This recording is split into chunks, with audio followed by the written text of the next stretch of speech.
Hello, number one, Truck CB Sales here with a tune-up report for Grease Monkey in Tennessee.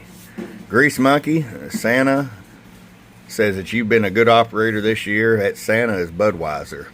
Budweiser reached out and said that he'd like for me to build some 2995 DXHPs for his friends, and we did just that. So glad to be a part of this, and I guess you've been a good operator, Grease Monkey.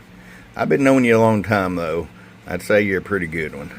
Anyways, let's just start with our power all the way down here. Basic tune line, 100 watt slug.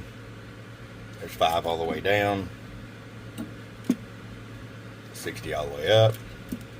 Average power swing. Hello, hello, hello. So, 250 watt slug in average.